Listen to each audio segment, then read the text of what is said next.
जय हिंद दोस्तों। तो डे 6 स्टार्ट करते हैं, है ना। और जो हमारा 21 डेज़ चैलेंज का छठवां दिन है और मैं उम्मीद करता हूँ जो हमारे कंटिन्यूअस जो जुड़े हुए हैं अभ्यर्थी वो इसका फ़ायदा ले रहे होंगे। ठीक है, तो चलिए स्टार्ट करते हैं हम लोग क्विकली। और मैं कोशिश करूँगा थोड़ा स्पीड से भगाने का। कारण ये है कि थोड़े प्रेजेंटेशन में ज़्यादा हैं, बट छत्तीसगढ़ की हिस्ट्री मोस्टली आप जानते हो। ठीक है, जो नए एस्पिरेंट जुड़े हैं वो जब टेलीग्राम चालू होगा 2-3 दिन बाद वो ज्वाइन कर लीजिएगा, क्योंकि उसमें मटेरियल देते बहुत अच्छे से बनता है।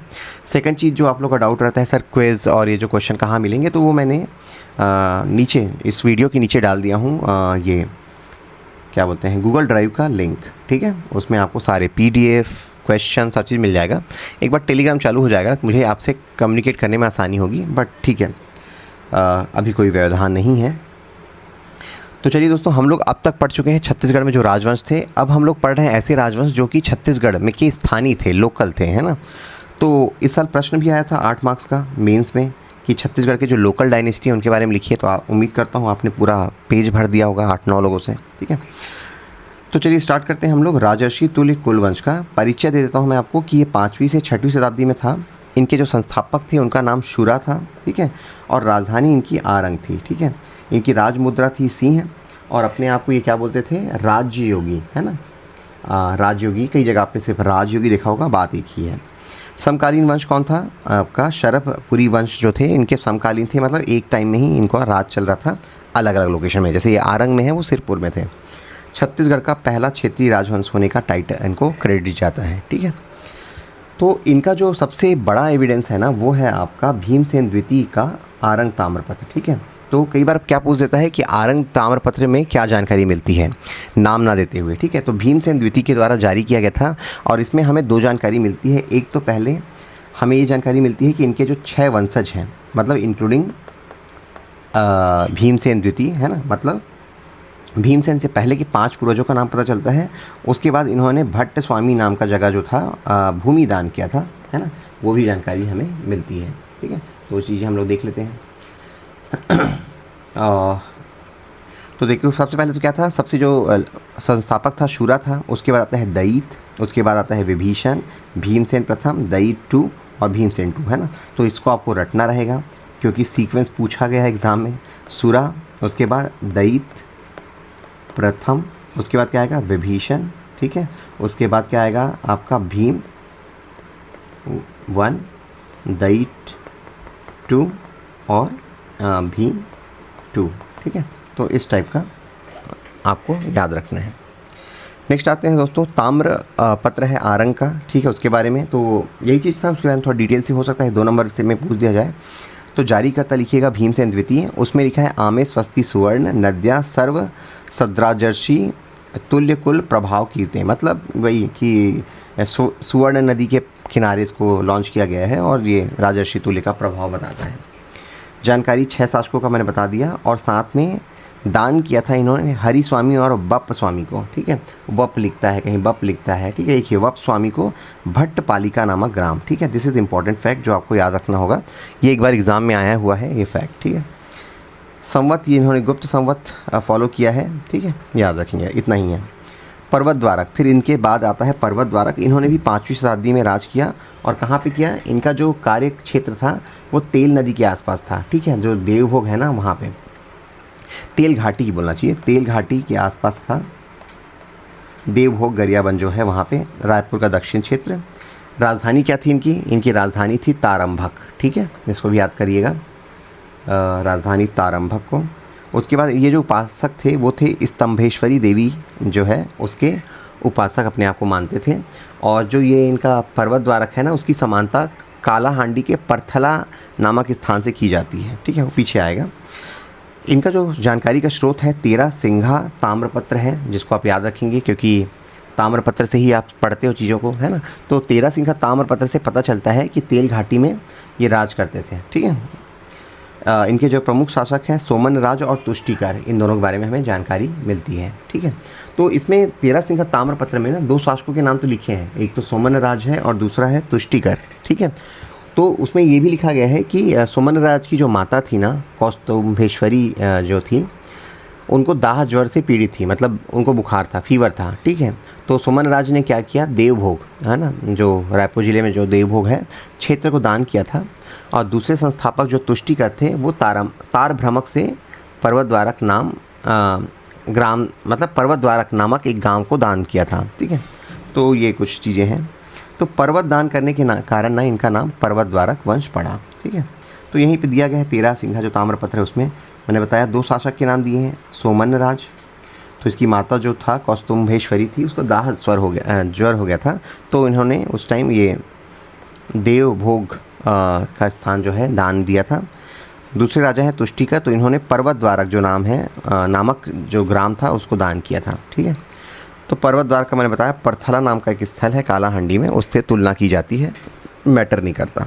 ठीक है, चलिए नेक्स्ट आते हैं हम लोग। नल वंश सबसे इम्पोर्टेंट है इस पीपीटी का। तो नल वंश में बहुत सारे शासक हैं, सबसे जो फेमस है, वैसे बहुत सारे फेमस है, बट जो राजीव मंदिर जो बनवाया है ना विलासतुंग, उसका बहुत बार अब जिक्र आता है, पढ़ना है आपको। इनका शासनकाल था 4 से 12वीं शताब्दी तक। शासन क्षेत्र दंडकारण्य था। राजधानी इनकी पुष्करी और कोरापुट था। इनके जो संस्थापक थे शिशुक थे, बट वास्तविक संस्थापक मतलब जो जिन्होंने होता ना एकदम खूंटा गाड़ दिया, तो वो थे आपके वराहराज। ठीक है, उसका कारण भी हम लोग नीचे देखेंगे। अंतिम शासक का नाम था नरेंद्र थबल। ये समकालीन थे वकाटक और गुप्ता वंश के हैं, तो बार बार आपको दिखेगा वकाटक के साथ इनका संघर्ष है ना। छत्तीसगढ़ का सबसे प्राचीन राजवंश माना जाता है और छिंदक नागवंश और पांडु वंश के द्वारा इनका पतन हुआ था। मतलब इनका विस्तार हुआ, अपना अपना टाइम आता है यार, है ना। तो इनका टाइम आया तो उनका टाइम चला गया नल वंश को। तो नल वंश से संबंधित ना बहुत सारे हमारे पास शिलालेख हैं। ठीक है, तो उनका पूरा एक मैंने टेबल बना दिया है, आपको रटना है। 2-3 पहले से आ चुके हैं। राजिम शिलालेख जो आपके विलासतुंग ने मंदिर बनवाया था उसके बारे में आ चुका है। केसरी बेड़ा आ चुका है एग्ज़ाम में, मेंस में। ठीक है, रिद्धिपुर भी पूछा जा चुका है। आपको क्या करना है, ये हरिशेन है ना, हरिशेन आपको बाकी पढ़ लेना है। कुलिया हो गया, गुंजाम हो गया, पथिया पाथर हो गया, पोड़ागढ़, क्योंकि सीजीपीसी का क्या चल रहा है ट्रेंड, जो पूछा जा चुका है उसको छोड़ के दूसरा पूछता है। लास्ट ईयर पूछा जा चुका था आपके इलाहाबाद की द्वितीय संधि, इस बार सालबाई की संधि पूछ दी। तो आपको पैटर्न को पकड़ना है, क्वेश्चन को नहीं पकड़ना है ना, कि किस टाइप के प्रश्न इनकी नज़र में आते हैं। तो इनकी नज़र में है ये इस टाइप के जो शिलालेख है। तो MCQ में भी आ सकता है, मैच द फॉलोइंग, कौन सा स्तंभ किससे संबंधित है। जैसे कुलिया भी लिखा है वो आपके स्तंभ राज से है। गुंजाम और पथिया पाथर ये दोनों भीमसेन से था। राजीव का बता दिया। विलासतुंग, पोड़ागढ़ ये इंपॉर्टेंट है स्कंदवर्मन से। ठीक है, स्कंदवर्मन को मैंने फिर से बसाया था जब इनके नगर को तहस नहस कर दिया गया था। तो क्विकली हम लोग देख लेते हैं दोस्तों। एक तो पहला है जो स्वर्ण सिक्के हैं जिनसे हमें जानकारी मिलती है, ये कोंडा गांव के अड़िंगा से मिला है 32 स्वर्ण सिक्के। इन 32 सिक्कों का ब्रेकअप ये है कि 29 वराहराज के थे, 1 भवदत्त वर्मन का था और 2 थे आपके अर्थपति भट्टारक। ठीक है, ये दादा मतलब ऐसे मान के चलो, ये इसका भवदत्त वर्मन अर्थपति का पिता था, ये इसका पिता था। ठीक है, तो इस टाइप से चलता है इनकी पीढ़ी। बालोद कुलिया से स्तंभ राज के भी सोने के सिक्के के मिले हैं। तो कहीं आया ना कि जानकारी के स्रोत बताइए, या फिर इवन 15 नंबर का आया है आपके नल वंश में, तो आपको कई बार आएगा कि यार मैं लिखूं क्या, तो यही सब तो लिखना है आपको। जो उनके जानकारी के स्रोत हैं वो लिख दीजिए, उन स्रोतों में क्या जानकारी मिलती है वो सब लिख दीजिए। तो टोटल 15 नंबर का आया था और अच्छी नंबर ही मिली थी जिन लोगों ने इसको अटेम्प्ट किया था। ठीक है, तो आपको बताना भी है कि वासुदेव मिराशी, ये भिराशी लिख दिया, ये मिराशी है। मिराशी ने कोंडा गांव में जो अड़िंगा में सिक्के प्राप्त हुए थे उनका अध्ययन किया था। लक्ष्मी शंकर निगम ने कुलिया में जो स्तंभ राज का सिक्का मिला था उसका अध्ययन किया था। ठीक है, इनकी विशेषताएं क्या है, मुख्य भाग पर चित्र होता है, पिछला वाला भाग रिक्त होता है। ठीक है, अब क्विकली मैं भगाता हूँ जो इनके मुख्य शासक थे। शिशुक जो थे फाउंडर है ना, इनको आदि पुरुष व संस्थापक कहा जाता है। पुरिका नामक जो जगह थी वहाँ पे इन्होंने क्या किया था, इसका ये किया था, राजधानी बनाई थी। ठीक है, तो ये हो गया पहला।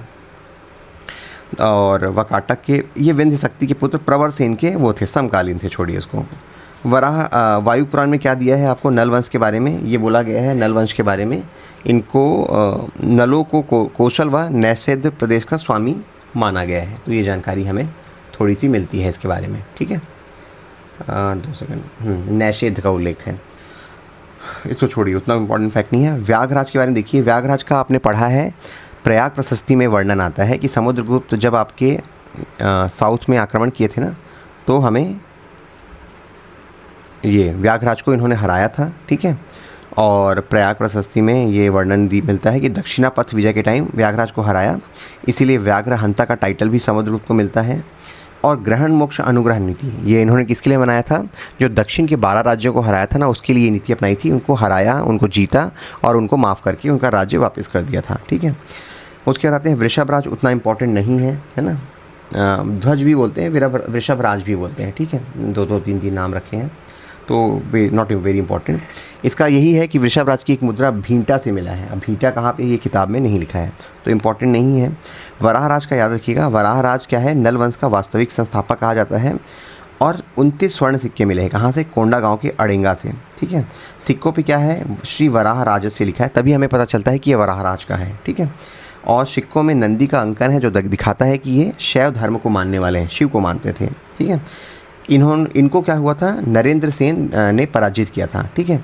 मैं एक बार लास्ट में समराइज़ करूँगा। ठीक है। तो नरेंद्र सेन ने ये नलवंशी शासक वराह राज को हराया था। अब फिर बदले का क्रम शुरू हो गया। अब क्या हुआ? वराह राज को हरा दिया, तो वराह राज का बेटा जो भावदत्त था वो भी बदला लेगा। तो उसने बदला लेने के लिए क्या किया?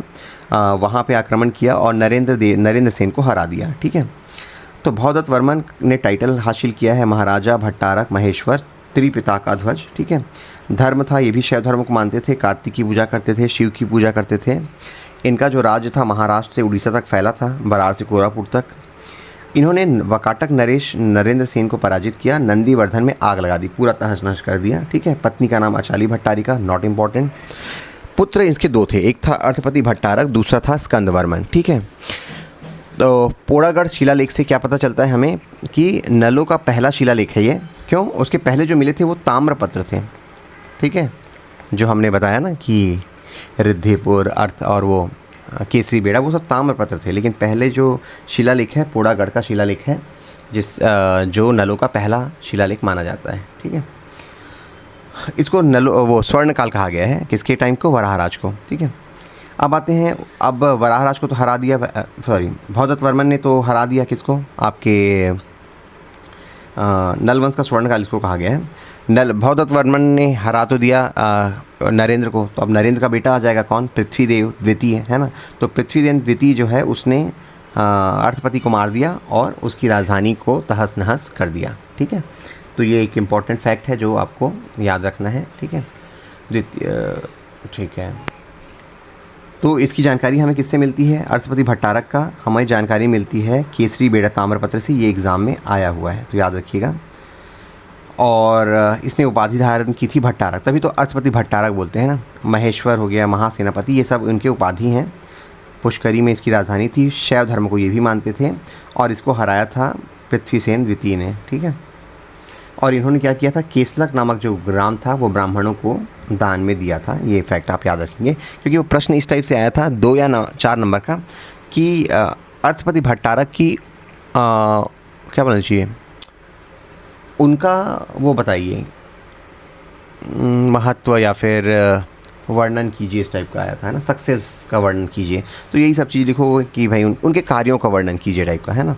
तो बताइएगा। केसरी बेड़ा से जानकारी मिलती है, 2 सोने के सिक्के जारी किए, है ना। तो 4 नंबर का आया है, तो आपको 2-2.5 नंबर मिल जाएगा अगर आपने 4, 5, 6 पॉइंट लिख दिए तो। नेक्स्ट आते हैं दोस्तों, दूसरा संस्थापक कहा जाता है स्कंदवर्मन को, क्योंकि जब ये पृथ्वीदेव द्वितीय ने हरा दिया आपके अर्थपति को, तो फिर इसने क्या किया? बदला लिया। पुष्करी को से राजधानी पहले तो पुनर्स्थापित करी पोड़ागढ़ में। पोड़ागढ़ उड़ीसा साइड है। ठीक है। वैष्णव धर्म के मानने वाले थे। इन्होंने क्या किया? बदला लेने के लिए पुष्करी पहले तो पुष्करी को पुनर्स्थापित किया अपनी राजधानी, फिर बाद में चेंज कर दी पोड़ागढ़। इन्होंने बदला लेने के लिए वकाटक नरेश देवसेन को हराया। वकाटक कहाँ होगा? देवसेन कौन होगा? पृथ्वीसेन द्वितीय का वंशज होगा, है ना। निर्माण पोड़ागढ़ में इन्होंने विष्णु मंदिर बनवाया है और अग्रहार परंपरा का सूत्रधार किया। अग्रहार मतलब वो जो ज़मीन देने वाला जो सिस्टम है ना, वो इन्होंने शुरू किया था, ज़मीन दान वान करने का। ठीक है। तो ये याद रखेंगे, इम्पोर्टेंट शासक हैं। उसके साथ हैं दोस्तों छोटे छोटे शासक हैं। एक बार ऐसे ही देख लीजिए। स्तंभ राज है, ये नंदन है ना, नंद राज जो बोलते हैं ना, वही चीज़ है। बंदन हो गया, नंदन कर लीजिएगा उसको। ठीक है। और ये हुआ पृथ्वीराज द्वितीय है, वे विरूपाक्ष के पिता थे। राजिम शिला अभिलेख से जानकारी मिलती है। ठीक है। ये सब चीज़ें दी गई हैं। अब आते हैं, ये जो इम्पोर्टेंट है वो है विलासतुंग। इन्होंने राज किया 660 से 700 के बीच, और ये इनके पिता थे विरूपाक्ष और पितामह थे पृथ्वीराज। ठीक है, ये इन तीनों का नाम जो है ना आपके राजिम शिलालेख में अंकित है, तो ये फैक्ट आप याद रखोगे। धर्म, ये वैष्णव धर्म के मानने वाले थे, है ना, जैसे कि आपने देखा कि कुछ ही राजा थे जो वैष्णव मानते थे, बाकी शैव मानने वाले थे। ठीक है, इन्होंने राजिम गरियाबंद में राजीव लोचन मंदिर का निर्माण किया, पंचयतन स्टाइल फॉलो किया। समकालीन थे ये बालार्जुन के। और राजिम शिलालेख से हमें जानकारी क्या मिलती है, छत्तीसगढ़ के प्राचीन इतिहास की जानकारी मिलती है। साथ में इनके तीनों जो है दादा परदादा, इन सब का हमें जानकारी मिलती है किससे, राजिम शिलालेख से। ठीक है, इसको याद रखिएगा, राजिम शिलालेख में वर्णित है और ये सब जानकारी हमें मिलती है। तो उसके बाद क्या हुआ, जो छोटे मोटे राजा हैं लास्ट के, पृथ्वी व्याघ्र हो गया, भीमसेन द्वितीय के 2 बताया था आपको ताम्रपत्र मिले हैं गुंजाम और कोरापुट से, और लास्ट का जो राजा था नरेंद्र था बल। ठीक है, तो बस ये थोड़ा इनका जो वंशावली है आपके साथ चर्चा कर दिया। सबसे इम्पोर्टेंट जो है वो है आपका राजिम शिलालेख, और जैसे मैंने आपको इंडिया सेक्शन के लिए बनाया वैसे ही छत्तीसगढ़ सेक्शन के लिए भी मैं बना दूँगा कि सारे शिलालेख का एक जगह रख के क्या चीज़ उसमें बताया गया है। ठीक है, वकाटक वंश का परिचय देते हैं। वकाटक वंश वैसे हमने कल कर लिया है, बट एक बार फिर से मैं आपको बता देता हूँ। हुआ क्या था, इसके वकाटक वंश का जो नरेंद्र था, नरेंद्र ने आक्रमण किया वराह के ऊपर, वराहराज के, ये एक्चुअली नल वंश मान लो, ये आपका वकाटक मान लो, दोनों के बीच चल रहा था लड़ाई वर्चस्व की। फिर इसको हरा दिया तो इसका बेटा कौन आया, भौदत्त। ठीक है, भौदत्त ने किसको हराया, नरेंद्र को हराया। ठीक है, तो ये जीत गया था। ठीक है, उसके बाद फिर कौन आया, नरेंद्र के बाद, अब नरेंद्र को हरा दिया, नरेंद्र का बेटा भी आएगा ना, पृथ्वीदेव सेकंड आया, तो पृथ्वीदेव सेकंड ने फिर से अटैक कर दिया किस पे, अर्थपति भट्टारक जो इसका बेटा था। ठीक है, भट्टारक, तो ये जीत गया। अब इसका जो भाई था, नॉट बेटा, इसका भाई था स्कंद वर्मन, उसने फिर अटैक किया इस पर, और शायद उस टाइम देवसेन, कौन था, देवसेन था, उसको हरा दिया। ठीक है, तो बस इतना ही आपको याद करना है। उन्होंने पुष्करी पे आक्रमण किया और उस टाइम शासक कौन था, देवसेन था। ठीक है, इस टाइप से यार ये वर्चस्व की लड़ाई चलते रहती थी। ठीक है, तो यहीं पे वकाटक राजवंशों का एक संक्षिप्त विवरण मैं फिर से कर देता हूँ, कल किसी एस्पिरेंट ने पूछा था। तो क्षेत्र था इनका नागपुर, नंदीवर्धन, है ना, और संस्थापक विद्य शक्ति थे। वास्तविक जो छत्तीसगढ़ में माना जाता है प्रवर सेन प्रथम को मानते हैं। अंतिम शासक हरिसेन थे। समकालीन गुप्त और बस्तर के नलवंश के थे, तभी तो पंगा चल रहा था नलवंश के साथ। उपाधि महाराज का था, गुप्तों का महाराजा धीराज था, इनका महाराज था। ठीक है, इनकी उत्पत्ति ओरछा के पास एक वकाट नामक स्थान से माना जाता है। उसके बाद ये जो प्रवर सेन है उसके बारे में बताया गया है थोड़ा सा, जो मैंने कल बता दिया था। 4 अश्वमेध कराए थे, विद्या शक्ति का पुत्र था, सम्राट की उपाधि ली थी। इसका जो साम्राज्य है महाराष्ट्र, मध्य प्रदेश, बरार, उत्तरी महाराष्ट्र, उड़ीसा तक फैला हुआ था। 2 शाखाओं में विभाजित हुआ इसकी मृत्यु के बाद। पुरिका शाखा, दूसरा वत्स गुलाम। क्विकली क्यों भगा रहा हूँ, क्योंकि कल पढ़ा दिया है। ठीक है, उसके बाद रुद्रसेन प्रथम आते हैं जो महाभैरव के उपासक थे, समुद्रगुप्त के समकालीन थे। तो संभवतः इन्हीं को ही महेंद्र सेन माना जा रहा है, जिनका नाम किस में लिखा है आपके प्रयाग प्रशस्ति में। पृथ्वीसेन प्रथम का फिर नाम आता है, जो ये इन्होंने राजधानी जो थी नंदीवर्धन ट्रांसफ़र कर दी। उसके बाद जो है रुद्र सेन जो द्वितीय था उसकी शादी हुई गुप्त वंश के जो चंद्रगुप्त द्वितीय की पुत्री प्रभावती से, है ना, प्रभावती लिखा है, प्रभावती है वो। ठीक है, रुद्र सेन की मृत्यु जो है 30 साल में हो गई। ठीक है, तो उसके बाद प्रभावती जो है वो राज का संभाल ली, है ना। तो जो बच्चे थे अल्पआयु थे, है ना, दामोदर सेन तो छोटा था, तो फिर क्या हुआ, प्रभावती कुछ टाइम के लिए संभाली। इसका जो वर्णन हमें मिलता है पूना अभिलेख से मिलता है। प्रवर सेन के बारे में कल जानकारी दी थी कि यही दामोदर सेन था जिसका प्रवर सेन द्वितीय के नाम से राज किया। किताब लिखी है भाई सेतुबंध, शैव धर्म को मानने वाले थे। दरबारी कवि जो गुप्त वंश के थे वो इन्हीं के टाइम में आए थे। कालिदास जब आए इनके दरबार में तो सरगुजा की पहाड़ियों में इन्होंने वो मेघदूतम की रचना की। ठीक है, यही सब चीज़ें हैं। जो राजा है नरेंद्र सेन, उसके बाद पृथ्वीसेन, हरिसेन, यही सब जो है राजा हैं इनके। ठीक है, तो याद रखिएगा। चलिए शुरू करते हैं। सेकंड शरभपुरी जो वंश था वो कौन सा था आपका, लोकल डायनेस्टी था, शरभपुरी वंश था। ठीक है, तो इनकी जो शासन क्षेत्र है सरभपुर, सारंगगढ़, संबलपुर, प्रसन्नपुर, सिरपुर। सरभपुर लोकेशन कौन सा, इसके बारे में बहुत डाउट है। कुछ लोग बोलते हैं सारंगगढ़ है, कुछ लोग बोलते हैं सिरपुर है, बट ठीक है, किताब में सरभपुर दिया है तो शरभराज था संस्थापक, उसी के नाम पे इन्होंने राजधानी सरभपुर बनाया और ये डायनेस्टी भी सरभपुरी कहलाई। ठीक है। अंतिम शासक प्रवरराज द्वितीय था। सबसे प्रतापी इस वंश का था वो प्रसन्न मात्र था, जिसके बारे में क्वेश्चन पूछा जाता है। राजकीय उपाधि इन्होंने परम भागवत कली। आपको एक टेबल बना लेना है दोस्तों, जितने भी 8-9 डायनेस्टी हैं, कौन कौन से टाइटल हैं, है ना, टाइटल कौन कौन से लिए, कौन कौन से इनके जो ये राजकीय धर्म थे, कौन कौन से इनके राज मुद्रा थे, उसका बना लीजिएगा टाइटल, है ना। मैं समरी में भी बना के दूंगा। पतन कहाँ पे हुआ, तो ये वकाटक जो पांडुवंश का जब वो हुआ ना, उद्भव हुआ, जब ये लोग कमज़ोर हो गए तो इंद्रबल जो था, जो पांडुवंश का था, उसने खात्मा किया अंतिम शासक का और अपना वंश का स्थापना किया। तो शरभपुरी वंश जो था, इसके जानकारी हमें मिलती है। शरभराज का जो उल्लेख है वो है आपके भानुगुप्त के एरन अभिलेख में। गोपराज के बारे में आता है जो कि नाना था, है ना। तो राजमुद्रा है इनकी गजलक्ष्मी, सभी जो सिक्के हैं उनमें मिलता है। ताम्रपत्र हमें प्राप्त हुआ है, कुरुत ताम्रपत्र, वो संबंधित है नरेंद्र से। ठीक है। इनके 2 ताम्रपत्र मिले हैं जो हम लोग देखेंगे, बालोद से भी मिला है। और ये जो कुरुत ताम्रपत्र है ना, उसमें मेंशन है कि इन्होंने ब्राह्मण शंख स्वामी को क्या दिया था, भूमि दान दिया था। तो किसमें है, कुरुत ताम्रपत्र में हमें इसका मेंशन मिलता है। ठीक है। तो ये आप याद रखेंगे। वैसे एक एक करके हम लोग जब देखेंगे ना इनको, तो आपको फिर से जानकारी मैं दूंगा। ठीक है। तो नरेंद्र का जानकारी जो हमें मिलता है आपके एक तो हो गया ये कुरुत ताम्रपत्र। ये जो कुल था अपने आप को क्या बोलता था, अमराय कुल या फिर अमरज कुल भी कहता था। ठीक है। और कुछ शिल्पी थे इनके टाइम में, श्रीदत्त, अचल सिंह, ये सब। And this is not very important. इनकी जो भाषा थी संस्कृत थी, याद रखिएगा। ठीक है। अल्टीमेटली थोड़ा सा गुप्ता वंश से मिलता जुलता है इनका भी, क्योंकि जब इनका हम लोग एडमिनिस्ट्रेशन देखेंगे ना तो भी वैसे ही दिखेगा। इस वंश का संस्थापक सरभराज था। ठीक है। राजधानी शरभपुर, इनके नाम पर राजवंश का नाम और राजधानी बनी थी, मैंने पहले ही बताया। वकाटक नरेश प्रवरसेन प्रथम के सामंत थे। ठीक है। और प्रवरसेन की मृत्यु के बाद स्वतंत्र हो गए ये, और अपने सिक्कों पे अपने नाम के सिक्के जारी किए इन्होंने। पहली बार संस्कृत भाषा का प्रयोग किया। ठीक है। महानदी के संपूर्ण क्षेत्र पर इनका अधिकार था, बिलासपुर और रायगढ़ वाला जो एरिया था उस पर। और भानुगुप्त के एरन अभिलेख में गोपराज के नाना के रूप में इनकी पहचान होती है। किसका, भानुगुप्त का, याद रखिएगा। ठीक है। तो यही स्टेटमेंट आता है कई बार, है ना, एरन अभिलेख में। एरन अभिलेख में मैंने कल बताया था कि सती का पहला अभिलेख भी हमें एरन से मिलता है, बट जो यहाँ का शरभपुरी वंश है ना, उसकी जानकारी भी हमें एरन अभिलेख से ही मिलता है। फिर आते हैं नेक्स्ट राजा, वो है नरेंद्र। ठीक है। इसी वंश का शरभ हो गया, शरभ के बाद उसका पुत्र हुआ, सरभराज का पुत्र था। परम भागवत की उपाधि धारण की। इनका साम्राज्य फैला था, वैष्णव थे ये। राजीव, महासमुंद, शिवरी नारायण, सारंगढ़, संबलपुर में फैला हुआ था।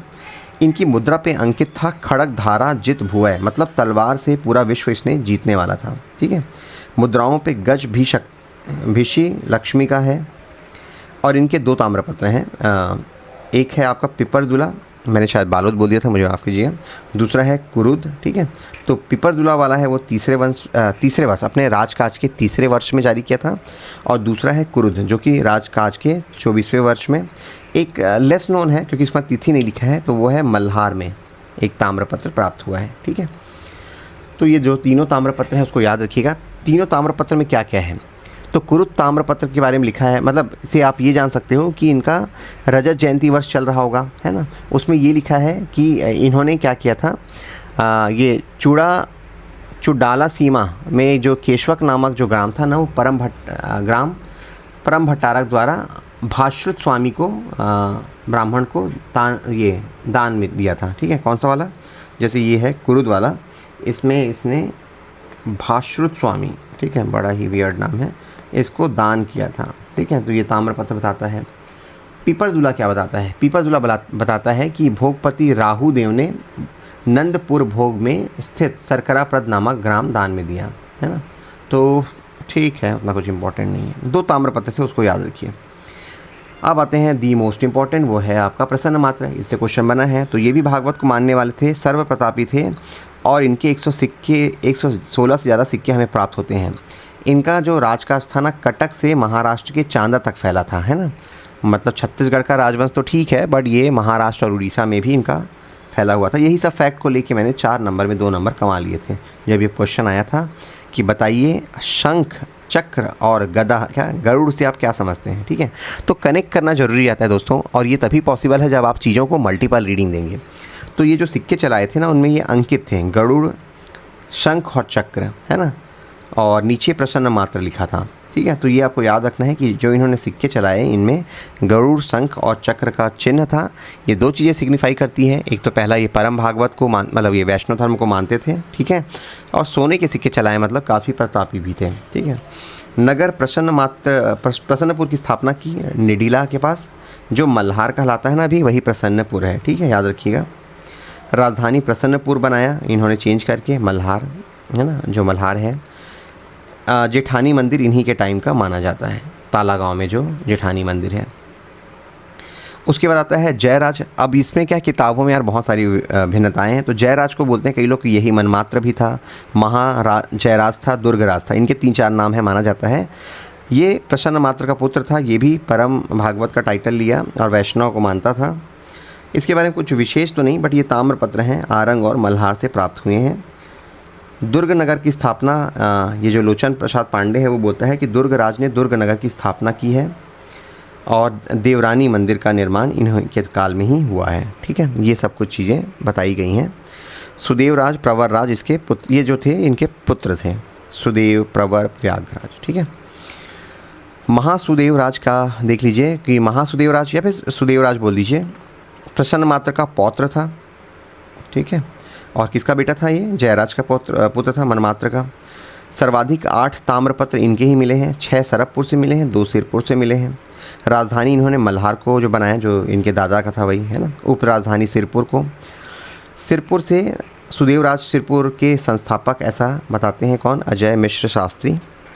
और पुत्री लोक प्रकाशा का विवाह इन्होंने मैकल के सोमवंशीय भरत बल के साथ कराया था। तो ये एक चीज़ आएगा, हम लोग फिर से पढ़ेंगे जब पढ़ेंगे मैकल का सोमवंश, है ना। तो अपनी पुत्री का जो लोक प्रकाशा था उसका विवाह करवाया था इन्होंने इंद्रबल के साथ, है ना, भरत बल के साथ, जिसको इंद्रबल भी कहा जाता था। मृत्यु के बाद क्या हुआ, राज्य विभाजन हो गया। महानदी का क्षेत्र हो गया वो प्रवरराज को गया, उत्तर पूर्वी भाग व्याघराज को गया, और शरभपुर जो था भरत बल या फिर सुरबल को गया, ठीक है। मतलब ये नीचे देख लेते हैं।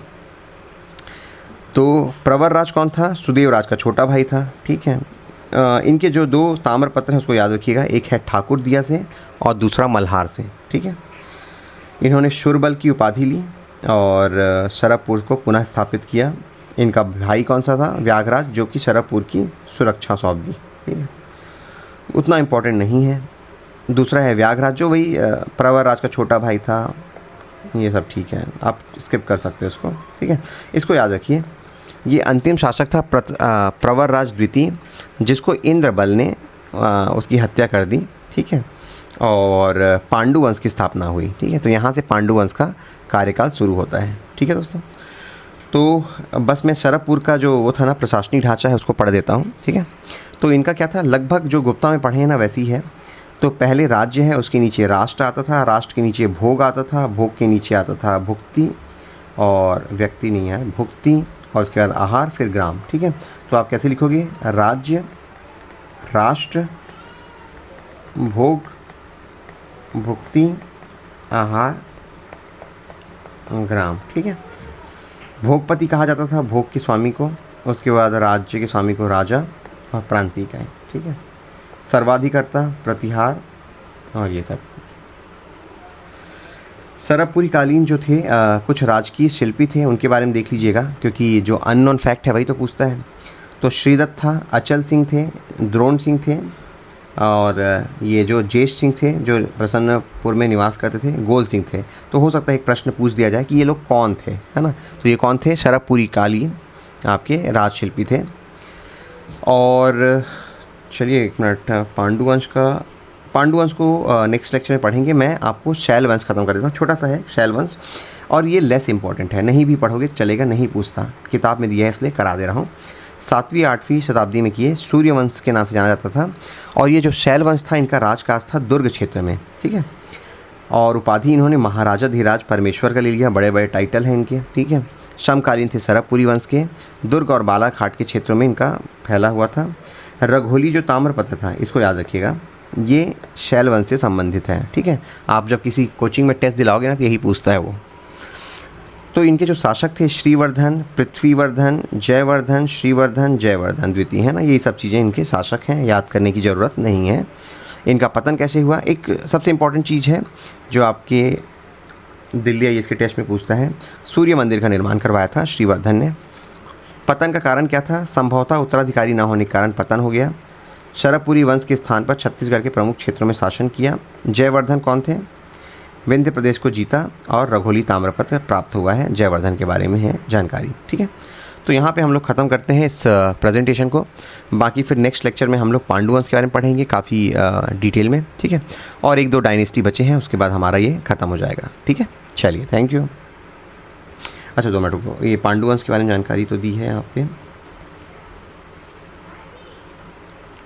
अच्छा इसका ये पीपीटी लगभग ख़त्म हो चुका है। ठीक है, मैं आपको क्विज़ दिखा देता हूँ कौन कौन से क्वेश्चन आए हुए हैं। ये 2012 में जो प्रश्न आए हैं ना वो सब यहाँ पे दी गई है।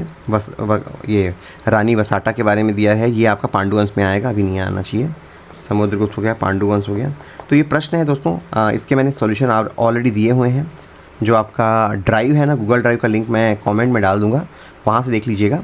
वहाँ पे आपको किस में जाना है, 2025 मेंस में जाना है, और 2025 में जाओगे ना तो वहाँ पे कंपाइल्ड PDF है ना, तो वहाँ पे मिलेगा। ये इस साल प्रश्न आए थे, ठीक है, जो हमने पढ़ा कल परसों में, तो ये सब चीज़ें आई हुई हैं। ठीक है, चलिए, तो अभी मैं इसको क्लोज़ करता हूँ। नेक्स्ट लेक्चर में हमारा फाइनल लेक्चर होगा वो। ठीक है, चलिए, थैंक यू।